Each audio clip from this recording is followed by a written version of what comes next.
predictions show an increase in temperature and carbon dioxide in the atmosphere.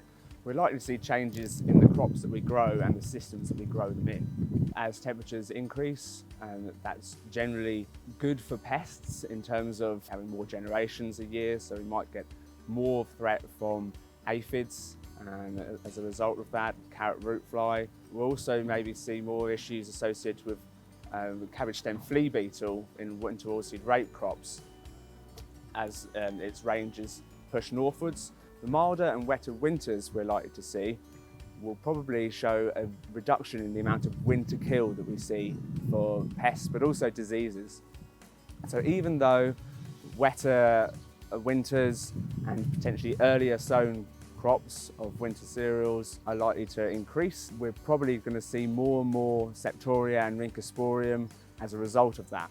However, the drier springs and drier summers could potentially reduce some of that initial threat from those potentially very destructive diseases. So there'll be some diseases that we need to be on the lookout for more, such as Fusarium and the rust, are going to be coupled with a potential reduction in some diseases. However, we're perhaps unlikely to see a dry spring such as we've had this year, which really did curtail a lot of disease development every year. Sitting down with your agronomist or a key advisor and detailing an IPM plan in advance is something that we strongly recommend. Actively seeking information, staying up to date of these new threats and challenges, so that you're prepared to act as soon as they present a significant threat to your farm. So building diversity in the system doesn't mean that we are restricting ourselves to species diversity by looking at different crops.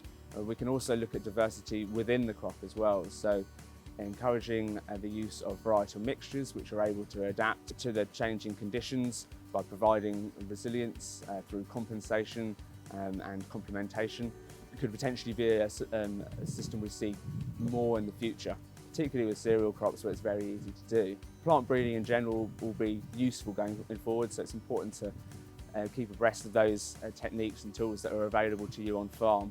We've got various measures of assessing soil health, which would also be critical going forward, particularly if we're looking at the carryover of diseases such as Fusarium, and knowing the levels of Fusarium active in the soil that could potentially present a threat to the following crop is going to be crucial in developing IPM plans that are effective. By changing the system, we alter the balance between pests, pathogens and their crop hosts. So by introducing agroforestry systems, so trees onto the farm, which potentially yield another crop, and in addition to providing benefits, reducing soil erosion, encouraging the cycling of nutrients, bringing water up from below ground that annual crops are not able to access, is another approach that people are taking to combat climate change and build that extra level of diversity within the system. It's not always appropriate for a particular farm, and none of these techniques are. That's why they need to be considered in terms of the whole farm, and we must take a holistic approach to managing crops and, as a consequence, their pests.